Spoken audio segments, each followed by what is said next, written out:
Chaudhary all India Majlis-e-Ittehadul मुस्लिमीन जिलाध्यक्ष साहब। ये आज क्या प्रोग्राम था? आज हमारा प्रोग्राम था, एक ज्ञापन देना था। आज यहाँ रफत खान साहब के निवास पर तमाम पार्टी कार्यकर्ता हमारे इकट्ठे हुए और एक ज्ञापन प्रधानमंत्री जी के नाम जिलाधिकारी द्वारा एसओ गागालेडी को हम लोगों ने सौंपा है, जिसमें हमने ज्ञापन के माध्यम से कहा है कि वसीम रिजवी ने एक बयान दिया है, जिस बयान में उसने कहा है कि 26 आयतों को कलाम पाक में से हटाया जाए, उसकी याचिका कोर्ट में डालने का काम किया है। उसका पूरी तरीके से हम लोगों ने आज यहाँ प्रदर्शन करके विरोध करने का काम किया है, क्योंकि वो इंसान मुसलमान के नाम पे कलंक है, मुसलमान नहीं है। चाहे वो शिया उलेमा हो, चाहे वो मुस्लिम उलेमा हो, सबने ऐसे इंसान को ईमान से खारिज कर दिया है। क्योंकि आज तक तमाम हमारे देश भारत में नहीं, पूरी दुनिया में एक से एक अल्लाह वाले, एक से एक मौलवी कारी मुफ्ती पड़े हैं, जिनके ने आज तक के कलाम पाक के बारे में कोई अल्फाज इस तरीके का नहीं कहा कि कलाम पाक में कोई ऐत गलत है। लेकिन उस नामरूद इंसान ने कलाम पाक के बारे में इस तरीके का बयान दे करके मुसलमानों के जज्बातों को भड़काने का काम किया, सस्ती लोकप्रियता लेकर के अपने आप को बढ़ावा देने के लिए इस तरीके का बयान दिया है। और मैं समझता हूं कि कहीं ना कहीं उसके पीछे मुस्लिम विरोधी संगठनों का हाथ है, जिन्होंने ये कार्य उससे कराने का काम किया है। लेकिन मैं आज बता देना चाहता हूं आपके चैनल के माध्यम से कि मुस्लिम समाज के लोग कलाम पाक के लिए जान दे भी सकते हैं, और अगर जरूरत पड़ी तो हम लोग जान ले भी सकते हैं। लेकिन कलाम पाक के साथ छेड़छाड़ वे बेदुर्मती कलाम पाक की किसी कीमत पे हम लोग बर्दाश्त किसी कीमत पे नहीं होने देंगे। आज यहाँ हमारे भाई रफत खान साहब वार्ड नंबर 47 से प्रत्याशी है, मजबूती के साथ काम कर रहे हैं, इसलिए आज तमाम साथी यहाँ इकट्ठे हुए रफत भाई के यहाँ और इकट्ठे होकर के अपनी बात रखी। हमने कहा है आज तो एक ज्ञापन के माध्यम से हम लोगों ने वसीम रिजवी की गिरफ्तारी की मांग की है। अगर इसके बाद भी भारत सरकार ने इस पे कोई एक्शन नहीं लिया तो मजबूरन हमको तमाम मुसलमानों को इकट्ठा करके, चाहे हमें मस्जिदों में ऐलान कराना पड़े, जब तक उसकी गिरफ्तारी नहीं होगी हम लोग चैन से नहीं बैठेंगे। उसकी गिरफ्तारी होनी जरूरी है। वो इंसानियत के नाम पे थप्पा है, एक नासूर है वो इंसान जो देश का माहौल खराब कराना चाहता है। देश में अमन चान प्यार मोहब्बत भाईचारा बरकरार है, लेकिन कुछ इंसान टुच्ची मानसिकता के इंसान इस तरीके का बयान दे करके लोगों में हलचल पैदा करके माहौल खराब कराना चाहते हैं। लेकिन माहौल खराब नहीं होने दिया जाएगा। आज हमने शांति व्यवस्था पूरी तरीके से शांति व्यवस्था से पूर्वक तरीके से हमने एक ज्ञापन प्रधानमंत्री जी के नाम दिया है, अपनी बात पहुंचाई है। और प्रधानमंत्री जी को ये जरूर कहा है कि आपकी पार्टी का ही है वो, इस पे कार्रवाई आप करें। अगर आप इस पे कार्रवाई नहीं करते प्रधानमंत्री जी, तो मैं समझता हूँ कहीं ना कहीं सरकार का उसके पीछे हाथ है, इस सरकार की सह है जो इस तरीके का बयान इसने दिया है। और पूरे उलेमाओं में, पूरे देश में, पूरी दुनिया में हलचल मचाने का काम किया इस इंसान ने, नामरूद ने।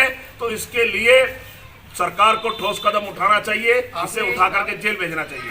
आपने इसमें कोई टाइम दिया है सरकार को कि कितने टाइम तक उसे गिरफ्तार करेंगे? आज हमने चेतावनी दी है ज्ञापन के माध्यम से, इसमें लिखा है कि तुरंत उसे गिरफ्तार करें। अगर उसके बाद गिरफ्तार नहीं किया जाएगा, हमारे तमाम मुस्लिम बड़े बड़े संगठन, उलेमाए दीन हो और बड़े बड़े मदरसे के मदारिस हो, एक बहुत बड़े तरीके से एक बातचीत चल रही है। अब उसके बाद अगर गिरफ्तार नहीं किया गया इसको, तो हम तमाम लोग इकट्ठा होकर के, खास तौर से हमारे ऑल इंडिया मजलिस-ए-इत्तेहादुल मुस्लिमीन के लोग भी और उलमाए दीन भी सड़कों पर आकर के बहुत जबरदस्त तरीके से विरोध करेंगे। और जब तक विरोध होगा, जब तक इसको जेल में नहीं डाला जाएगा, तब तक हम चैन से नहीं बैठेंगे। तो आप क्या समझते हैं कि जो बीजेपी का जो नुमाइंदा है, इसने हिंदू मुस्लिम या मुसलमानों में फूट डालने के लिए शायद देखिए, ये इंसान इसका पहला वारदात नहीं है, इसने पहले भी इस तरीके के उल्टे सीधे बयान देने का काम किया है। ये इंसान मैं तो समझता हूँ मुसलमान तो है नहीं, न्यू पता नहीं किसका बीज है, मुझे नहीं पता किसका बीज है। मुसलमान का तो लगता नहीं हो। मुसलमान का अगर ये बीज होता तो कलाम पाक के बारे में ऐसी बात बिल्कुल नहीं कह सके था। कोई भी इंसान, चाहे छोटे से बच्चा हो बड़ा हो, कलाम पाक के लिए अगर जरा सी कोई बात आएगी तो 26 आयतें हटाने की बात करता है।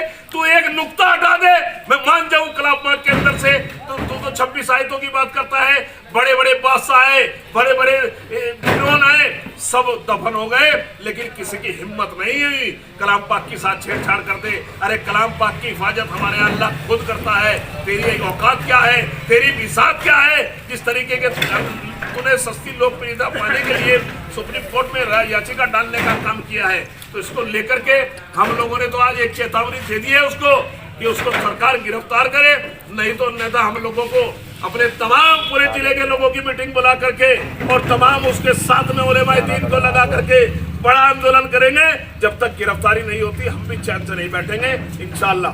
गिरफ्तार करने के बाद आप क्या करते हैं? उसको उम्र कैद हो या कौन सी सजा उसे मिलती है? गिरफ्तारी करने के बाद सीधा सीधा उस पर कार्रवाई हो। मैं तो यही कहूंगा, मेरे दिल की भावना तो है ऐसे इंसान को जेल से बाहर निकालना ही नहीं चाहिए जो देश का माहौल खराब करना चाहे। ऐसी धाराएं लगाई जाए कि जेल में सड़ के मर जा। सरकार ने अभी तक वसीम रिजवी को पद से नहीं हटाया नहीं है, उसको आप कैसे देखते हैं? क्या मैंने भी आपको कहा है कि सरकार की कहीं ना कहीं सह है। अगर वसीम रिजवी पे कोई भारतीय जनता पार्टी का पद है तो तुरंत उसे हटा देना चाहिए था, ऐसे इंसान को जिस इंसान ने माहौल खराब कराने की बात कही हो। देश के अंदर एक भाईचारा चल रहा है, एक प्यार मोहब्बत है, अमन और अमान है। कुछ ये ऐसे कीड़े मकोड़े हैं, मैं कीड़े मकोड़े ही कहूंगा हिंदुस्तान के अंदर, जिनका कोई धर्म नहीं होता है। ये देश में माहौल खराब करना चाहते हैं, देश में चाहते हैं कि दंगा फसाद हो, देश में चाहते हैं कि दंगा फसाद करके अपनी राजनीतिक रोटियां सेकने का काम करे, लेकिन ऐसा नहीं होगा। ऐसे इंसान को जेल में डाल दिया जाए और ऐसी धारा लगे बाहर भी ना निकल। वसीम रिजवी मुर्दाबाद, वसीम रिजवी को गिरफ्तार करो, वसीम रिजवी को गिरफ्तार करो, वसीम रिजवी मुर्दाबाद, वसीम रिजवी नमरूद मुर्दाबाद, वसीम रिजवी नमरूद मुर्दाबाद। ऐसे इंसान को तो सवरे की तरफ देख के मैं थूकना पसंद करूंगा।